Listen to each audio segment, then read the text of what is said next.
Welcome to a football show here, of course, live on the 440 Sports Network, live from the Cast Collective studio. He is Zach. I am Braden, hanging out here on a Monday afternoon. We were so enthralled and engrossed with our Titans depth chart that we just started the show a couple minutes too late today. So we were just kind of sitting here chit-chatting, acting like no care in the world, and then all of a sudden it's like, oh, I think we're a little late. Wait a second. There's a punter battle? There might be. There might be. More on that in a second, of course. May have already been one. All right. Oh. Okay. All right. Settle down. All right. Today on the show, we went through the offense, things that we're excited about, things we're concerned about with each section of the offense on Thursday's show. Go check that out, of course. Rate, review, subscribe to the podcast. We're going to do that on today's show on the defensive side. Right. So we got defensive linemen, we got outside linebackers, we got inside linebackers, we got corners and safeties, and maybe we'll even touch on some special teams. That's not a joke. We're going to talk about that.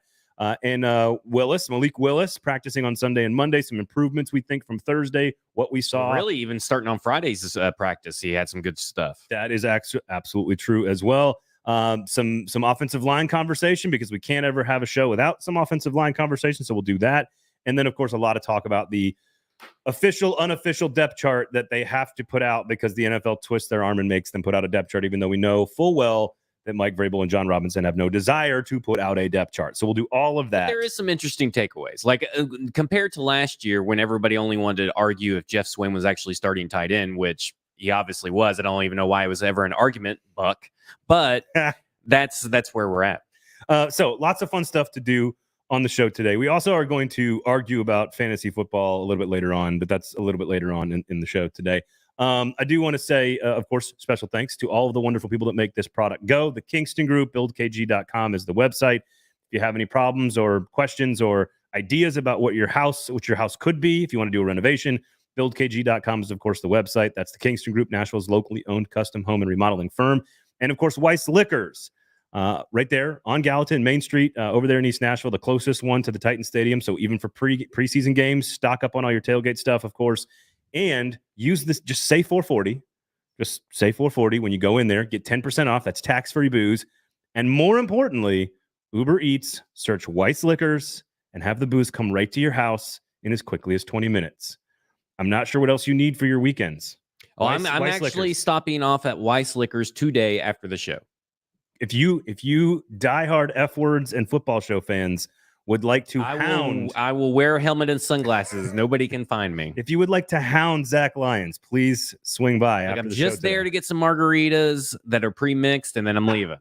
That's so classy of you. Yeah. A pre-mixed margarita. Hey, skinny girl margaritas is a staple in the household. Very good. Is that you, the wife, or Huxley? It's the wife, but I also drink it. Okay. All right. Fair enough.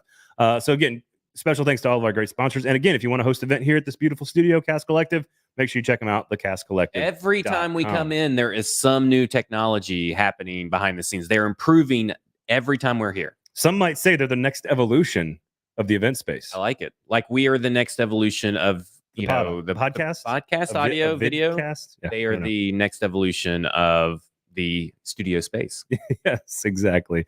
All right. So if you want to get into the comments, of course, we'll take your questions, comments about all the things that we've seen at Titans practice. It's actual football. So like we can give you actual answers to questions, not just opinions. It's more of this is what we've seen. This is what we saw on Thursday, for next Monday's show. So, when you're watching a game, write down all your questions, then come give them to us. That is exactly what you should do. And turn on all your notifications, of course. Turn them all on. At F Words Pod, at Broadway Sports Media, at Braden Gall, at 440 Sports, of course. I've got all on YouTube, Twitter, Facebook. Turn them all on. Boom, there you go. Donnie says, those do taste good. So apparently we have margarita takes. It is on the show. They're very good. Okay, and they're locale. So like to me, they have a spicy one, a grapefruit one, and a regular one. I'd never do the grapefruit one, but the spicy one is perfect. Free shouts, no free shouts. Is that what that's the thing? Free shout, no free shout. You got to say it that way. Oh, I don't know. Okay, right. I mean, I'm not a Twitter bro. Yeah, I'm not copying that place. Who cares? Who cares about a shout out? I like a product. You should know about the product. Go buy the product. There you go. Depth chart for your Tennessee Titans. Of course, the Ravens game coming up on Thursday. So Thursday's show will have a more fully throated preview of that game, what to look for. A lot of it will focus on Malik Willis, I'm sure. So we'll talk about that today. But the depth chart is out. Again, the Titans do not want to do this. They would rather, bathe in sulfuric acid than put out a depth chart, but they are required to by the NFL. So we get to look at one, Zach. If they could not put out a team at practice, I think they would do that. That's how much they hate revealing anything. They would rather practice inside like a gymnasium with Secret Service surrounding it where nobody can get in, blacked out windows and everything. Despite that being a far worse way to practice and develop your players. Yes. It's all about the media. So nothing, in my opinion, I know you've got a lot of stuff here. We're going to talk about some of the more interesting parts of the depth chart, but we're going to start in a place that no other show in this market is going to start. You need to answer that? We're going to start. It says Metric Government of Nashville. That's not good. Oh, man. Coming after me. We are going to start someplace that no other show discussing the Tennessee Titans depth chart anywhere in the media, the radio, the television, the digital space, of course, where most of you live. We're going to start with the punter today on the podcast. Yes. The punter. I think that this is Ryan Stonehouse. This is a little like, from everything I've heard from you, from people that went to camp that were fans and all this stuff, Ryan Stonehouse is just killing the game in punting. Footballs. Yes. They're just murdering footballs.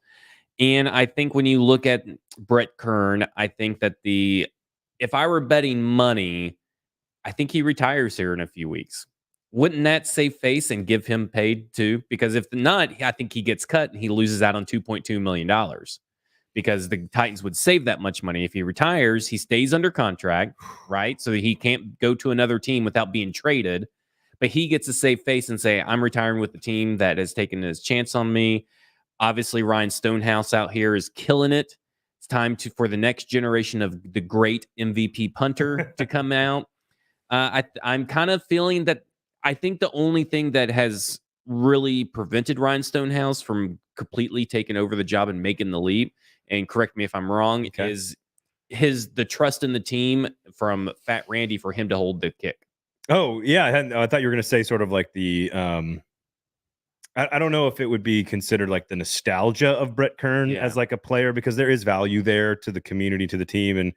And that let's just say hypothetically, you are correct. And that hypothetically, folks inside the Titans organizations have been thinking about this.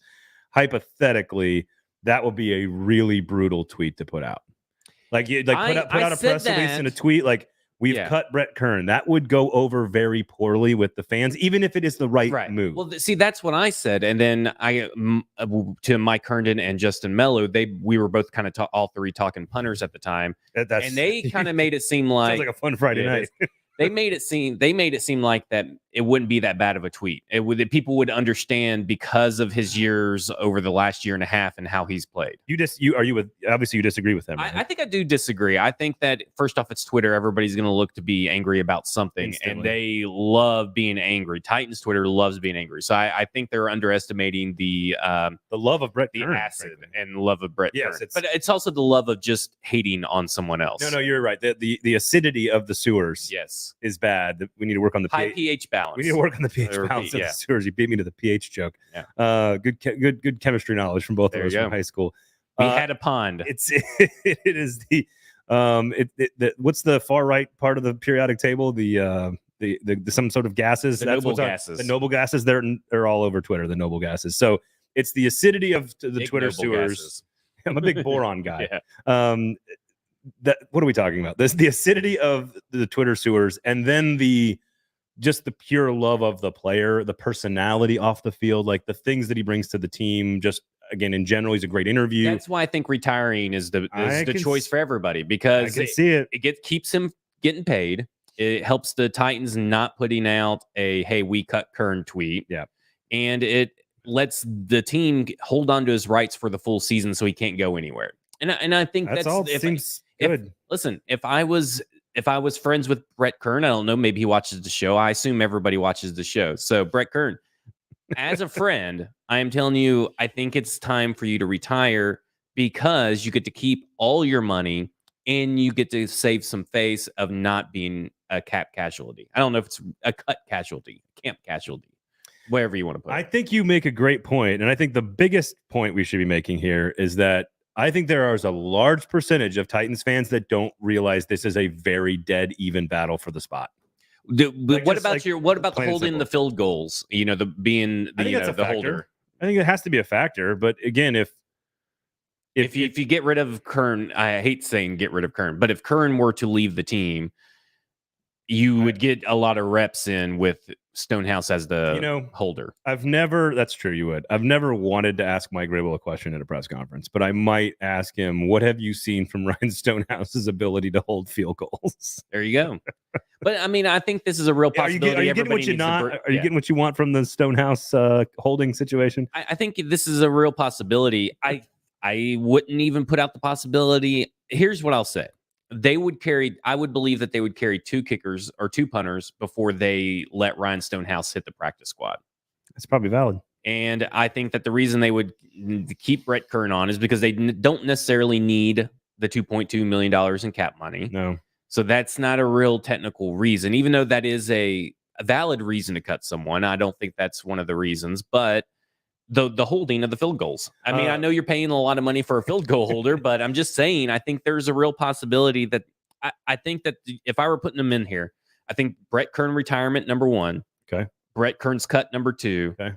Carrying 2 punters, number 3, and then putting Ryan Stonehouse on the practice squad. Okay.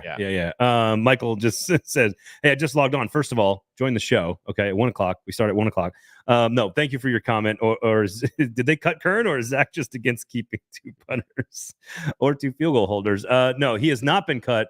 We just are starting the show where no one else is starting, and that is that there's a very real punter battle, and there's a very real chance that Brett Kern is not on the field or on the team, and you have laid out how that could happen while everyone gets to save face and be involved. If he's booming, if Ryan Stonehouse is booming punts as much as everybody says he is, I don't see why they would let him go to waivers, go to the practice. I get it.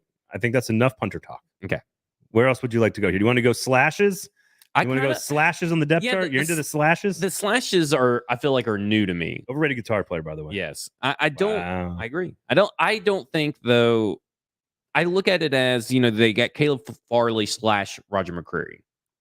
I think that's a good battle. Is it a battle, or is it just it's Caleb Farley's job? Roger McCreary is probably going to start on Thursday while Caleb Farley doesn't.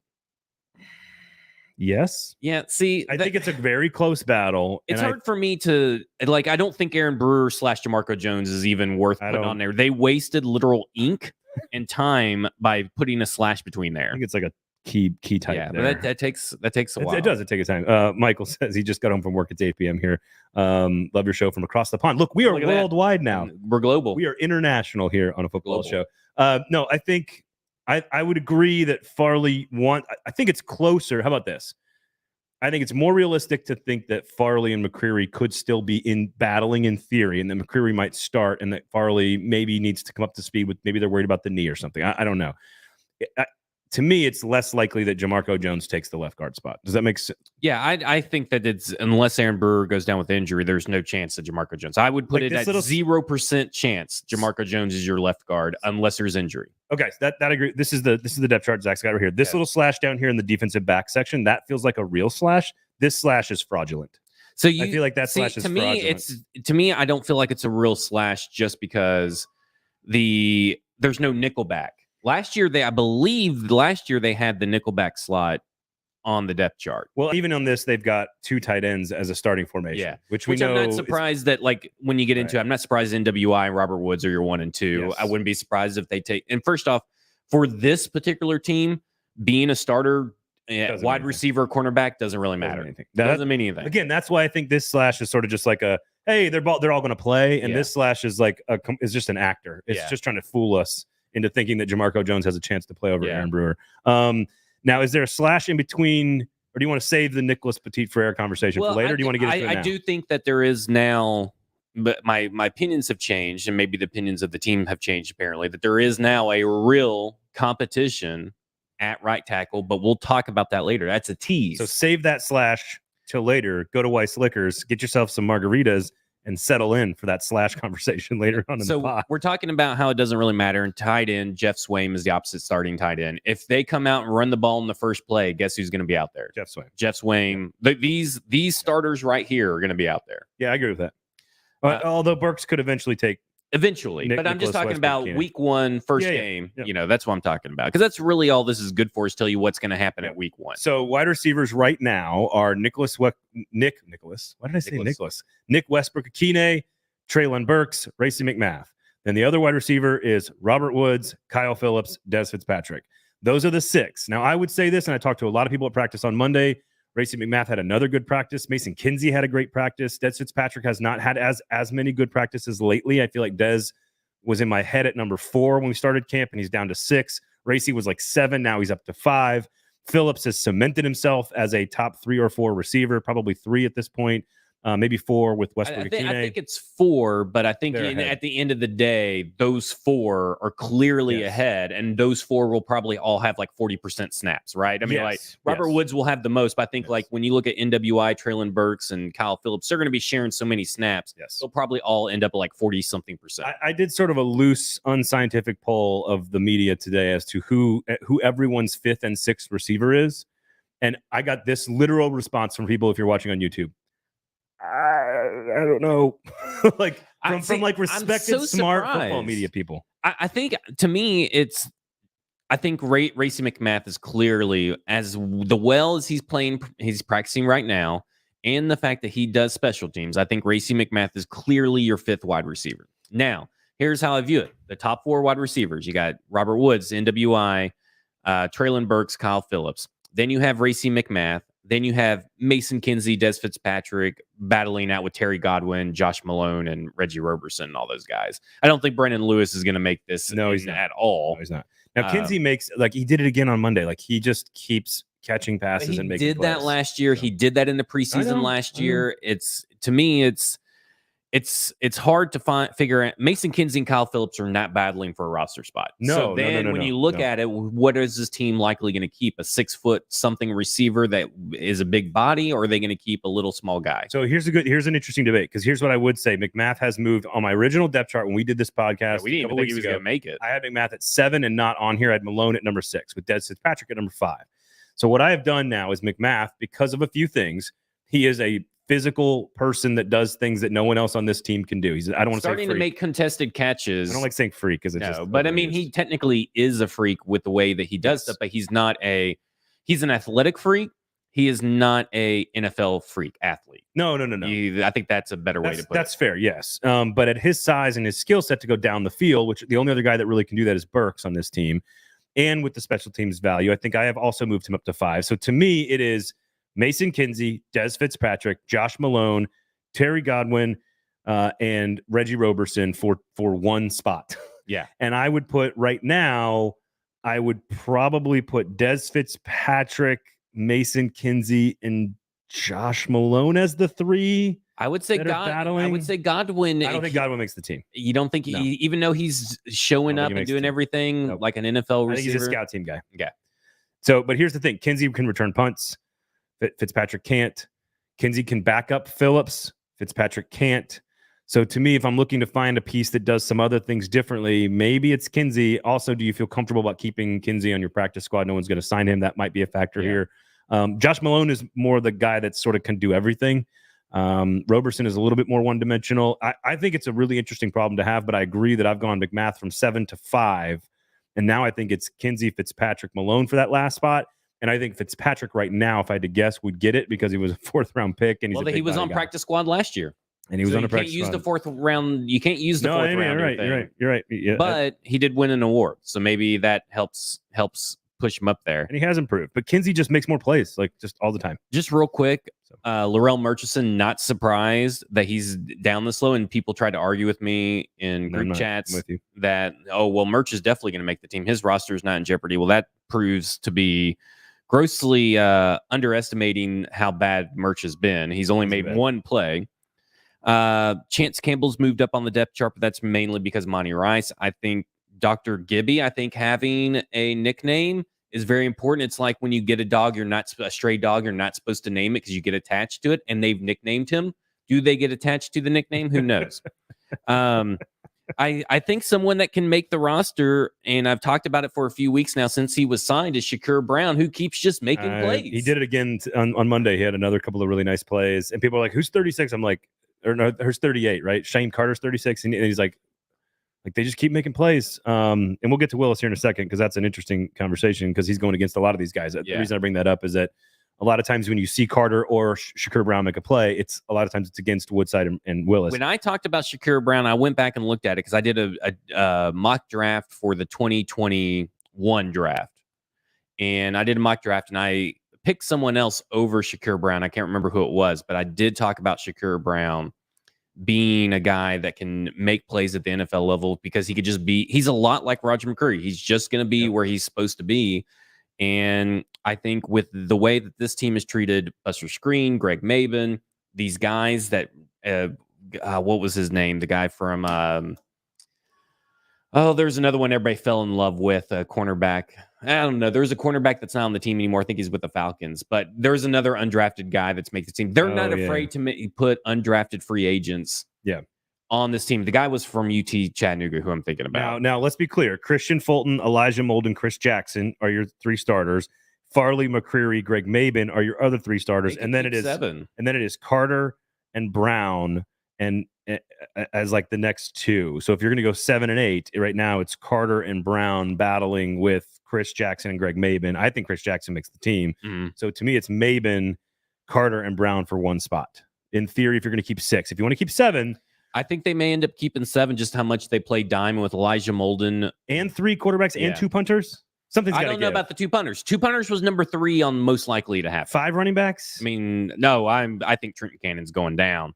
No Jordan Wilkins. No, right. Jordan Wilkins is just a guy. I'm not falling in love with Jordan Wilkins just because he's getting reps because Derrick Henry's out. I'm not falling in love with first team reps in the 2-minute drill. I'm not worried that Hassan Haskins is down here at the bottom because guess what? He's a rookie. They typically would put rookies down here at the very last. We talked about that last year when the depth chart came out. And I think that Trenton Cannon, if Dontrell Hillard is going to be the kickoff returner and he can do just as much as what Trenton Cannon does, they're going to get rid of Trenton Cannon. I like Dontrell Hilliard ahead of Trenton Cannon. I'm saying there's no point in keeping Wilkins is getting more run than Cannon is, and that's what's been weird. That's what's been strange to me. I think that's probably because Hillard was wearing the yellow jersey today, so I think he got a little bit more action than what you would see. No, this was on Thursday. He was running with the first team in 2-minute drill. Yeah, but didn't he fumble or something? Yeah, I think he did. So I just he's a loser. He's played in the NFL a little bit longer than some of the other guys. So but he's not good. All right, not good. When you're not good, you're not good. That's the analysis you need. Kevin Strong is on here as backup to Jeffrey Simmons. That's more of a 6th defensive lineman. Yeah. Where we know Nyquan Jones, DeMarcus Walker, Autry, Tartt, and Simmons are your first 5. It feels they're like the only 5 they're gonna make. Which means Walker's pretty clearly above that cut line, and those are your 5. And the next group would be Kevin Strong, Jordan Peavy, Murchison, all fighting for probably, if anything. Deshaun Hand's listed higher than Murchison, so don't forget him. No, I like I've told you since the beginning of all these guys to make a 6th defensive lineman. If they do it, I like Peavy the most of all of them. But it looks like right now that none of them are scheduled to be there. Again, Cole and Campbell, you mentioned those guys. Dennehy behind Landry, and we're going to go through the defense here in a minute, so we don't need to spend too much time on this. I think we can get into. Let's go to Petit Frere, and do you want to do that, or do you want to go into Malik Willis? So we can go into NPF here. Okay, so it's very clearly a job. It's a competition. It's clearly a competition. He's out there working with the ones just as much as Radens is the last couple of days. Physically, here's what's cool about this for Titans fans, in my opinion, and then I'll let you go here. They both are physically very capable and look the part at right tackle. They are both physically good enough to do the things that position requires. Neither of them really could. Now, in theory, could you play Radens at guard? Maybe, but I don't think that's the point. The point is that they are both tackles. I feel like if they were really pushing him at left guard, he would get more reps at left guard and everybody'd be talking about it. Now, if you wanted to put the best, most physically gifted players on the line, you could go Radens left guard, MPF at right tackle. That's not where they're at right now with the development of these players. So the point is Radens, they came into camp, a lot of praise for Radens, offseason award for Radens, physically look different, ready to go, getting first team reps. And as the camp has gone along, MPF has gotten more and more reps with the starting unit. And now they're sort of rotating guys in to try to feel out who's the better fit. Well, MPF was a 4-star recruit, if I'm not mistaken. I know he's the number 1 offensive tackle in America. Yeah. 5-star, number 1 player. 5-star. So number 1 player in the country. You're talking about a guy with a good pedigree, right? Yep. And he's coming in, and he's obviously a competitive guy, a very smart guy. And so you're seeing that, okay, they drafted him in the 3rd round, but you're seeing him push a guy right now, which is a really good scenario, sort of. I think it is. I think, if NPF is the question on here, if NPF wins the right tackle job, ... If NPF wins the right tackle job, that means that they really missed out on Dylan Radins to a point, because that's pretty bad to lose to a guy that many deemed was really, really raw. Now, obviously, you take the raw talent and you change, but what does that mean for the future of Dylan Radins? And I go to trade deadlines. I'm not going there yet with my head. My head is this line has battled so many injuries. And here's another thing. Ben Jones stepped out of practice. He was fine, not injured. He stepped out of practice kind of early. The old man rules, the old man treatment. He left practice early, and they started moving guys around. And so I think what you have to be careful of is, especially going to trade deadline, which is, we know Taylor Lewan has dealt with injuries. Ben Jones has dealt with injuries. We know Aaron Brewer may have some situational struggles with certain types of off defensive linemen or whatever.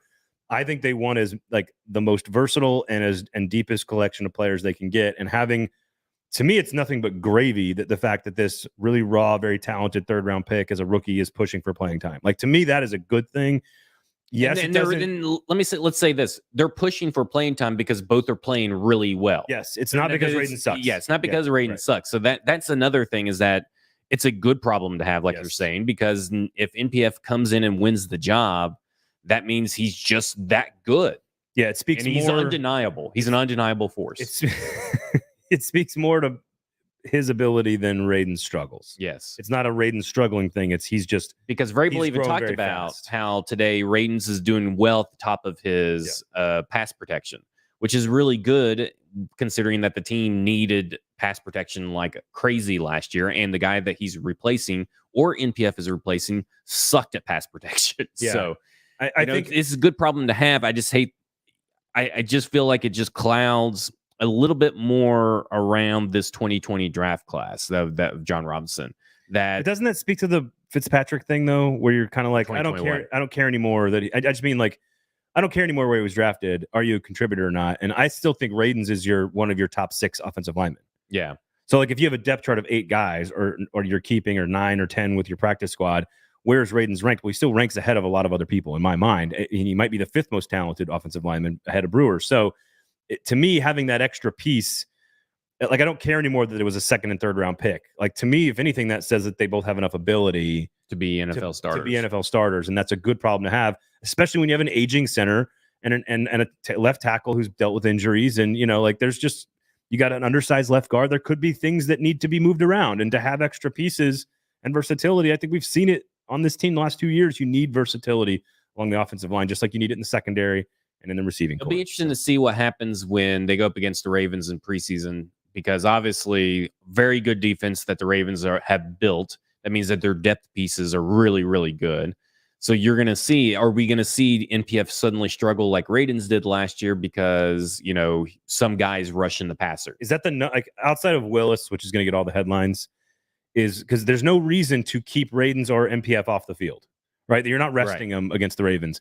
I think I could argue that is the most important thing to watch on the team against the Ravens, depending on how many reps they get. I would say that, and what the wide receivers that we talked about earlier do that are fighting for that 6th spot. I think that's the most important thing. Okay. I agree. It's going to be a lot of fun. Let's see here. You want to talk Willis? Yes. Let's talk Willis. So, stacking some days. So a couple good days in a row for him. Monday, he was more decisive. And when he throws it and plants and his feet are right, as we've said a million times, it gets there.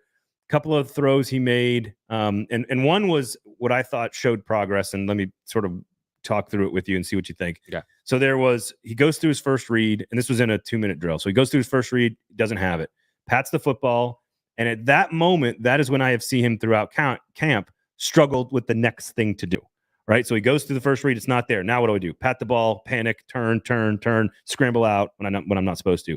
Instead, he finds his first read, doesn't have it, pats the ball, goes to the second read, and fires it and completes it for like an 8-yard pass. And people were kind of like, oh, that he's got to get rid of that pat. And I kind of was like, but wait a second. He threw in rhythm on the second progression. And that to me is a sign of progress, because he wasn't doing that even just on Thursday last week. Explain to me how Malik Willis's pat is a problem versus Peyton Manning, Eli Manning, and all these other guys. It's not a pat unless it's like, it's not a problem. Is it a second that he's trying to do? I mean, like, is he losing a second, or is he losing valuable time? Yes, it is. Or is he telegraphing something? I don't think it's telegraphing. To me, it's not having spoken to him about this, to me, I'm surprised that nobody's asked Right. him about the Pat, because that's all anybody wants to talk about. But everybody's, I guess, too scared when they have him in front of a microphone to ask. Cowards. well, you could say that to me. But I'm saying it to everybody. You're here. You're next to it. I'll ask him. It's fine. To me, I'm not sure what to do. Like, it's, where am I going to go? Where am I going to go? Where am I going to go? I'm panicking. To me, it's a sign of like stress. Gotcha. If that makes sense. But why was it not for Peyton Manning? Is it just because it was Peyton Manning? Well, I guess, like, because I think right now, in his very first camp, having never played a game, it is clear, like, getting to the progression and pulling the trigger on the second. You think it's a nervous tick more so than just a habit? And I think it's a growth process with learning how to go through reads and progressions, where I think he struggled early in camp. And even on Thursday in the 2-minute drill, I did not think he was particularly good in going through his reads. He would sort of slow down and panic and then hold the ball. Let's go back to that Thursday, because he only had really one okay series in the 7-on-7s, 11-on-11s. He only had one okay good series. One the really 2-minute drills. And because that was 2-minute drill day. But the rest of them were terrible. And then you come in on Friday, and it seems like he cleaned up a lot of stuff, and he had maybe 2 or 3 good drills, his best day at camp on Friday. Yep. Then Sunday was good. Sunday was probably his best camp since Friday. Yep. And then today, another good camp. I would say, and today he made a couple, like, even today, for example, he got pressure, first read, knew he had, I think it was Treylon Burks in one-on-one coverage on the outside on like sort of a fade route. And he did it as I've got to get rid of the ball. I'm in a pressure situation. I can't hold the football any longer. And he gets rid of it deep down the sideline. It was actually a great throw. Burks makes a great catch, but only gets one foot down because the defensive back made a great play. And it's one of those where I'm standing there with like 4 dudes and we all just go, what a throw, what a catch, what a defensive play, incomplete pass. But it goes as like a positive play for everybody, because what he did was he felt the pressure, knew the route to go to in that situation, and chucked it up, and it was a good throw. So what you're starting to see is the comfort with the progressions and the reads and that kind of stuff, because when he is comfortable and believes in what he sees, the ball gets there really fast. There's no question about that. And like when he wants to set and throw, it gets there real quick, and real quick even. And so it's just growing. It's growing. I think people are going to go nuts on Thursday night because he's going to make some bad plays, and people are going to, lose their minds over a couple of bad plays. But he's going to have like 2 passes knocked down, 3 sacks, and then like 3 really great plays and like 1 amazing run. Yeah. And we're all going to go, it's a I noticed they brought him in on a read option with Woodside's 11-on-11, which I thought was interesting today. That is and I've asked a few people about this, and I don't know, no one has an answer. And that is he active? They're going to carry 3. Is he good enough in some packages, some specific packages? Is he good enough to be active, which I guess is 46 man instead of 53, right? On Sundays. And that is a question nobody has an answer for yet. Normally you would not have a third quarterback active. Yeah, I think that would be real hard. You'd have to get rid of probably a running back that you have on the list. I don't, but again, maybe a wide receiver. If you carry 7 wide receivers, you switch them out. I think it's going to be a team by team, whoever you're facing against. The question is he good enough to trust with the ball in his hands in games? I guess that's what we'll see these next 3 weeks. What we're going to find out. I mean, you're talking about, we'll maybe talk about it a little on Friday, but I don't expect Logan Woodside to play a full half. I want to see Willis as much as possible. Yeah, I think they want to see Willis as much as possible. And I think you as fans, obviously outside of the excitement factor, should want to see Willis as much as possible, because he needs the reps. It's what everybody's talked about. Yeah, there's no question about that. And I've been very encouraged. We preach on the show to not worry about what you hear on Willis in the negative light. It's bound to happen. He's going through the growing pains. We tell you the problems, the issues that he's had rolling out to the left. In fact, I can't remember if it was Saturday or Friday, but he went out to the left and apparently made a connected on a pass. I don't know if it was a rollout, but he did throw to his left, which has been, regardless of rolling out or not, has been a pretty big hindrance for him, because it's a wider field, right? Yep. I mean, when you talk about a wider field, there's different geometry and speed and arm angles that you have to take as a rookie. Yep. And being that he comes from an offense that didn't use all that, then you run into this kind of stuff. But I think it's very encouraging. I think I think that he's going to overtake Logan Woodside as quarterback 2 in a month? I doubt Yeah, it, but it's not really that high of a bar to do. How You about just this? have to get command of the offense. Logan Woodside obviously has command of the offense, regardless whether he's hitting Jeff Swaim for 3 passes in a row for some odd fucking reason. Yeah. But Traylon Burks, Chico Conquo, and Robert Woods are all on the field. Well, there's a moment like almost on every possession with Logan Woodside where you're like, great read, great decision, perfectly in rhythm, 2.5 yards over his head or wide, and you're just going like, that's the Logan Woodside novel. And it's not a bad thing. It's a good asset to have because he's in the right situation and makes the right decision all the time. And then, but what I'm seeing is, let's say this: if because Willis ran the 2-minute today, and I thought he was significantly better than he was on Thursday. Does that mean anything? No. But let's just say that it does for a second. If his growth from Thursday to Monday is the same pace of growth that we see over the next 3 weeks, he will gain ground on Logan Woodside quickly. Yeah. Does that mean he's prepared to go in and win a game behind Tannehill if he gets hurt? Probably not. But is he going to gain enough ground to make it a tougher decision? Is he going to gain enough ground to show that first off they made the right choice out of all the quarterbacks to take, and they feel comfortable about next year? Because that's what this whole year for Malik Willis is. How much growth and confidence? How much growth can you show to give the team confidence? Absolutely. And I think so far, again, as we've said on this show, while being critical of passing and decision and footwork and all these other things that we're supposed to do, it's still the attitude and the skills have always been there from the beginning. And as long as he's got those two things, he can get better. And he is showing us that he can get better. Let's see what it looks like on Thursday night. He has shown us he can get better. He has shown the staff he can get better, because that's all they talk about is that he sheds his mistakes. I thought that was a really good thing to hear. Was that line, by the way? Yeah, some like Nick Saban leadership stuff right there. Like he just basically, the mistakes roll off of him, and he doesn't hold on to them, and he goes out there and tries to fix them as quickly as possible. And I think that's what you want to hear from a young quarterback, and not that he Shrinks in the spotlight like Des Fitzpatrick. You think he still does? You still picking on him now, or is it from last year? I saw a report that he slouched. All right, let's go position by position. One thing you're excited about, one thing you're concerned about: defensive line. Zachary Lyons. I am excited for the next evolution of Jeffrey Simmons. We talked about the next evolution of studio space. That's the next evolution of Jeffrey Simmons. I think that Jeffrey Simmons is going to make the case, and I think you said the same thing a couple weeks ago, that he may be the best defensive player not named Aaron Donald. I think he's the second best defensive lineman on the planet. Yeah, and now, but he can make the push for the second best defensive player in the NFL, including like linebackers, safeties, corners. Okay, I think that he's going to become a household name, and I'm excited to see that next step. And we have lost our camera. We've lost our camera here. All right, we'll just keep talking about our position groups here, and maybe some of the production staff, the crack production staff, can come fix our camera here on the webcam. So I'll give you what I'm excited about with the defensive line, and that is the depth and the talent with the defensive line, not just behind Jeffrey Simmons, but also with T.R. Tart's development, with Denico Autry being as good as he is, with development from some other pieces on this group. I don't think that's merch, but I really like Jaden Peavy potentially to push for a roster spot on the back end. I really love the depth and versatility of this defensive line. And if you are including somewhat potentially the outside linebackers, because Rashad Weaver is a little bit more of a defensive lineman, even if you put all those pieces together, you've got an incredibly versatile, incredibly talented, very deep group of defensive linemen that can kind of play all over.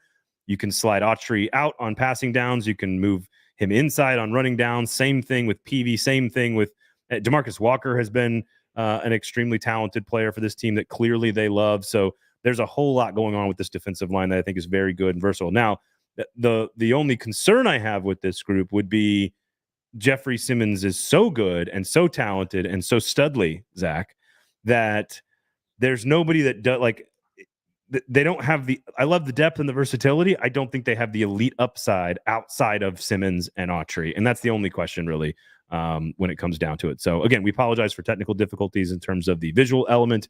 We are going to continue rolling here. Hear our lovely voices, so it really doesn't matter. We're going to continue rolling here until otherwise. So concern for you.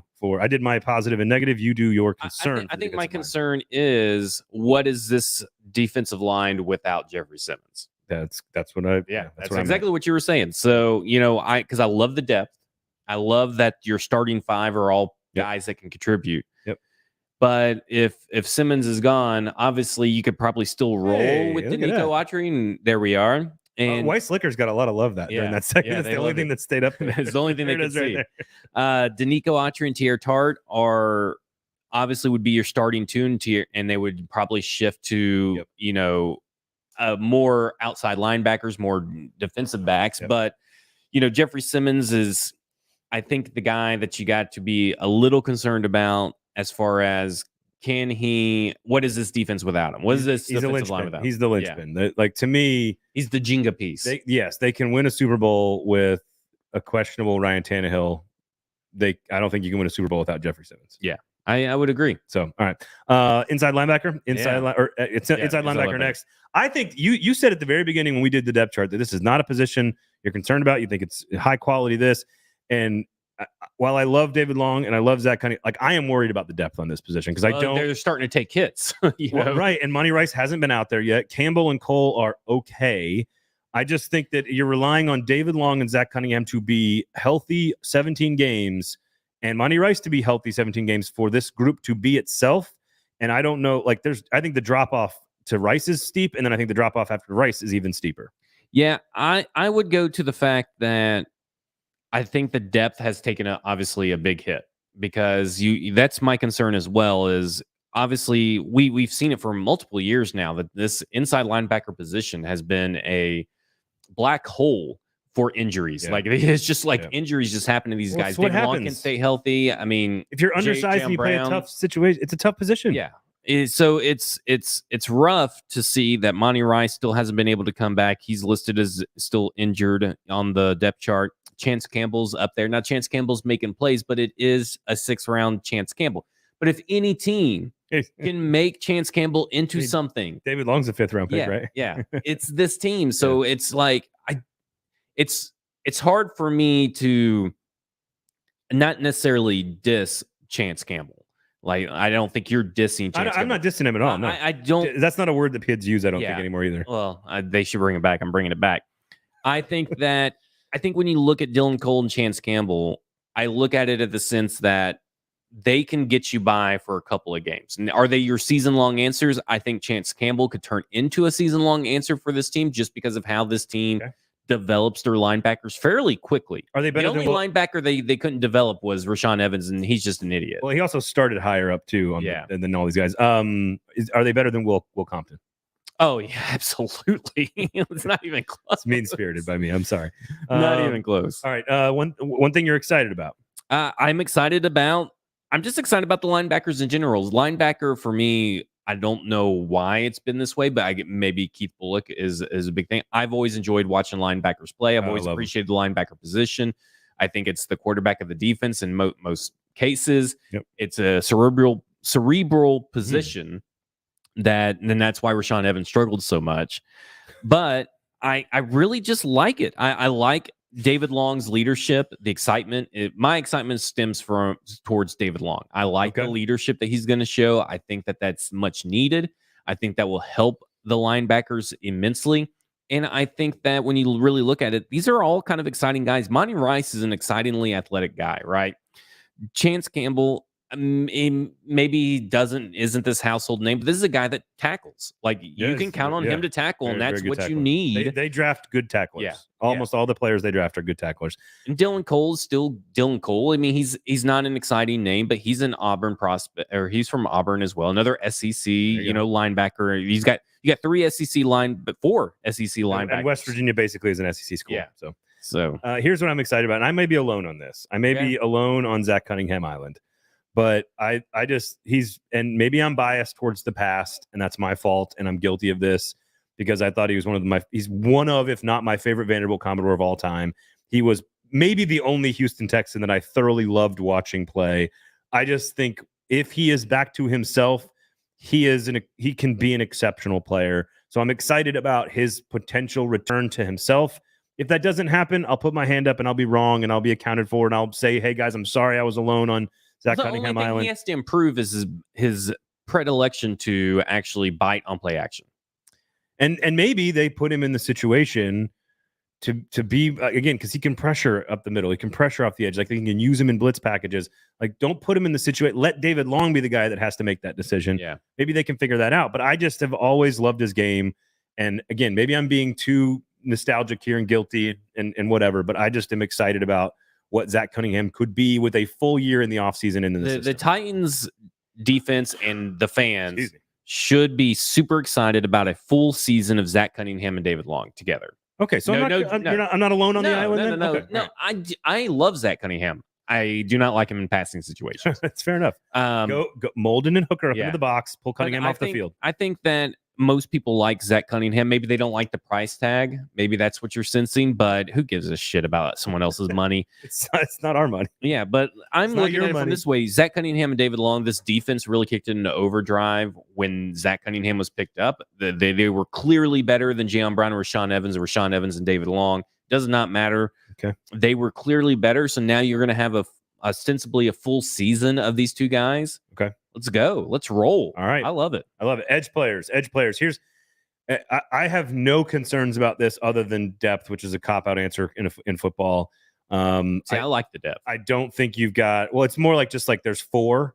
Yeah. One of them hasn't played really a full season of football in Reaver, but I love his skills. Like, there is nothing. I don't question Dupree in anything. I don't question Landry in anything. I think Weaver's going to be a heck of a player. I think Adenehe's a perfect number 4. It's more about like what happens if you need a 5th one. Yeah. And that's kind of where I'm like, I don't know. Well, I think Danico Autry, DeMarcus Walker are both your 5th one. That's probably that's fair. I mean, that's your 5th and 6th edge players because they both have played that edge spot. So to me, that's kind of how I view it. I'm excited for a healthy season of Bud Dupree. I don't know how anybody can not be excited to see this. That's good. They were clearly better. Clearly. Harold Landry was clearly better when Bud Dupree was on the field. And that's because he demands attention no matter what people want to say and try to discount what he does just because he doesn't stack up the sexy box score numbers and his limited playing time last year. It was just clearly better. There's a distinct correlation dating back to the Pittsburgh Steelers days that they were clearly better. It's just math. It's science. It's a scientific fact that this team and any team that Bud Dupree is on since about 2017, I think is when this started happening, this phenomenon, the Bud Dupree effect started happening. Force multiplier. He's a force multiplier.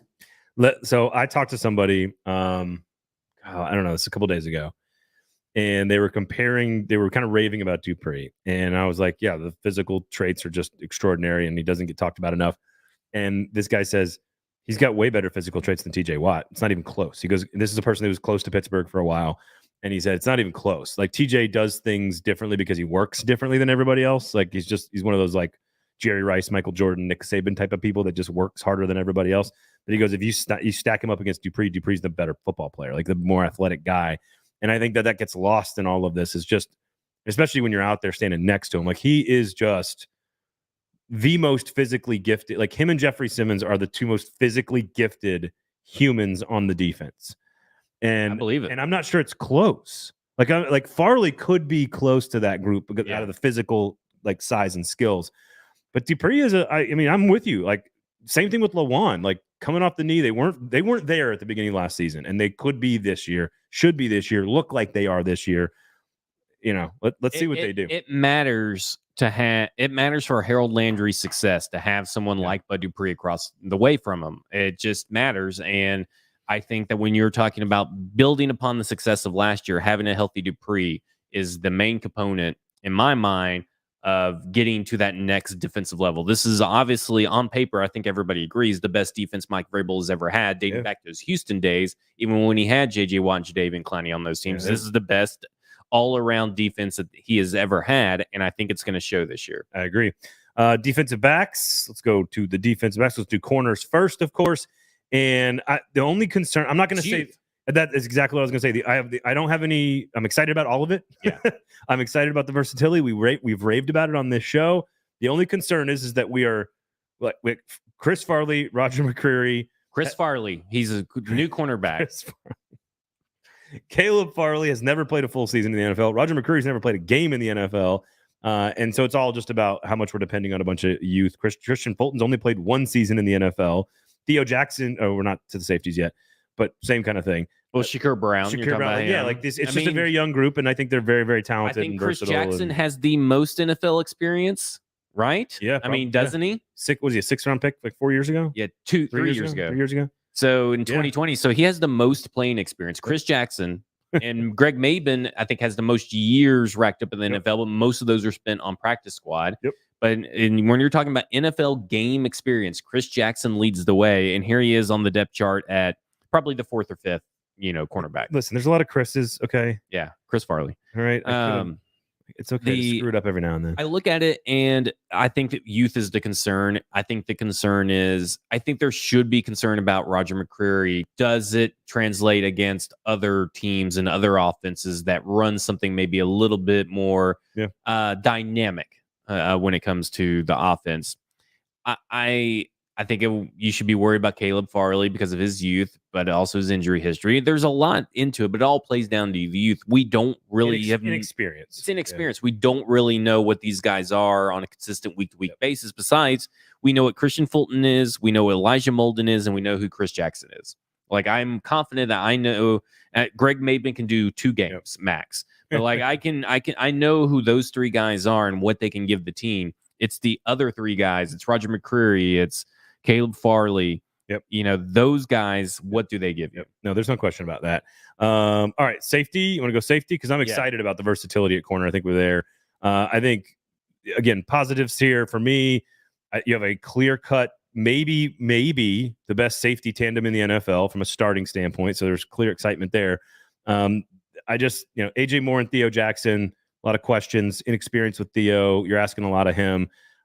There's just a little bit of to me, it's depth and inexperience would be the 2 things I'm concerned about. But again, I'm excited about how versatile the entire secondary is, and I think I've said that now on every show we've done for the last 6 weeks. Well, I think one thing that we haven't got to talk about yet that I really want to be hitting on, and something that I'm excited about. While Google searching, while talking about this is impressive. Is Kevin Byard and the leadership. I mean, he has gone. I think he's always been a leader, but he has gone to me to a whole nother level of leadership this offseason. I think that he has gone to a place that is going to be. I mean, his numbers were back to Kevin Byard-ish last year. I think you could be looking at the verge of his best season. He's had some huge years too. Statistically, I think there's going to be more that you don't see in the box score from Kevin Byard. I think you're talking about a 3-time All-Pro when it's all said. All right. He was first team in 2017. He was first team in 2021. I think you're going to see another first team All-Pro, and I think you're going to see Amani Hooker with them. I agree. And I don't know about Amani Hooker being All-Pro. I'm telling you, I think it's gonna. Is he considered a top 10 safety? Yes. Yeah, I'm predicting this is going to be the year that Amani. But here's what I want to say about Kevin Byard and his leadership is the fact that he's out there coaching constantly. You hear a lot about what he's doing, but you also hear about it from him. I just think it's one of those things, those intangibles that will translate to the on-field success, that he's more comfortable in who he is more than he's ever been. Because in 2020, during that really bad defensive performance, he was just unsure of everything around him. Then last year, it was, okay, I know who to report to, right? That's what he talked about. I know to report to Shane Bowen. I know to report, who's to report to on the defense. There's a lot more communication. Now, this year, it seems like he's the one being reported to by the players. And I think that's super important when you're talking about a 2-time All-Pro, by the way. You got a safety here that's building a Hall of Fame resume before your eyes. And I think it's kind of not being talked about a lot. I think I could probably be on board with just sort of like... He's in the midst of it. Yeah, but I think to your broader point, which is we just take him for granted. Yeah. And I think the national media takes him for granted. I think even people here, everybody in Nashville takes him for... I think we just sort of assume we've got that guy at the back end that's going to take care of everything. Yeah. And I think to your point, I think he's evolving outside of just this really good safety role into like this whole other piece. And I think you see it after practice a lot. He's still talking to people, and he's willing to talk to every person in the media. He's going to talk to all the other players. He's going to talk to other people's families and kids. Like, he's just sort of like, he's become the ambassador of the team and the defense to some degree. While Lawan is sort of the voice. Yeah, I think the guy you send to the UN is Kevin Byard, for lack of a better analogy.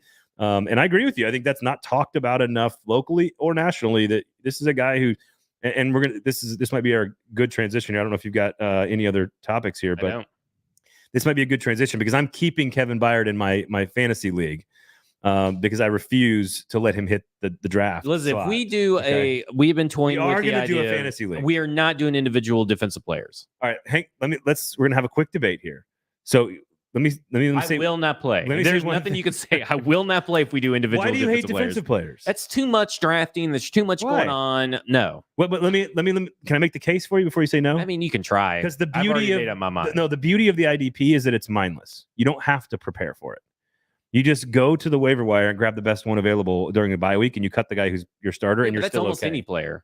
But I mean, like, there's certain players on your team you're never going to cut. Yeah. Like, if it's a bye, you got to find a replacement. You're going to have to play a backup or something. You know what I mean? Like, yeah, your third receiver's You're out. About like a 32 round draft. Like, give me a no. I'm not at all. Well, there's compromise here. You know, this is work-life balance. Here's what I want to say. Do you have a problem with me? Here's what I'm going to say. If Donovan, Stoney, and Donnie are watching right now, this very second, if you are watching or listening to us right now, you three will have a spot in our draft. Are you okay with that? Do you have okay with me making that? Yeah, I think so. Making that proclamation. You three have been listening and watching to these shows for a long time. You're loyal listeners. We appreciate you. So we're going to reward you three if you can respond immediately on Twitter at FWordsPod, at Braden Gall, or in the comment section that you are currently watching or listening. And we're going to find out. But you three will be grandfathered in. Okay. We will then come up with another way to encourage people to make the case as to why they should be in the Football Show Fantasy Football League. It's called football in the title there. Do you have a problem with that? No. We'll call it a Fantasy Football Show. Fantasy Football Show League. Okay. Something. We'll do it. And we can come up with a equitable fantasy format. I'm not forcing anything on anybody. But I do think having a couple IDPs is fun. It's just you throw a little extra. It's not a lot of points. It's not a lot of preparation. Then why even have them? If they're so worthless and meaningless, why even have them? Because that's what you're just telling me is that they are worthless and meaningless. They don't even score that many points. You think they're easily replaceable? That's what you just said in fantasy. But you say Bud Dupree and Jeffrey Simmons and Kevin Byard are the most important players on the team, and then we're just not going to acknowledge that they're people too? Well, no, not in fantasy world. This is a fantasy league. It's not real life. All right, here's what we're going to do. On Thursday, we will give out the information to join the league. How about that? Okay. Does that sound good? Yes. So now everybody's prepared. Thursday, we're going to do the Fantasy Football League. We apologize about the technical difficulties. Go to Weiss Liquors, of course. Search Uber Eats. Weiss Liquors. Get liquor delivered right to your house in less than 20 minutes. The Kingston Group, buildkg.com is the website. If you have any problems or questions or thoughts about what you should do with your home, custom build, renovation, whatever, buildkg.com, the Kingston Group are two wonderful and amazing sponsors on this show. Weiss Liquors, Kingston Group, FWordsPod, Zach Lyons, all over the internet. You can follow them. You can track them and respond and tweet them that IDPs are players too. They're humans too. It's okay.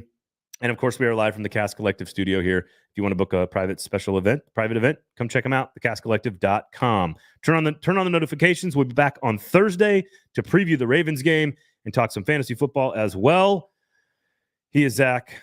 I am Braden. Thanks for hanging out. This has been a football show.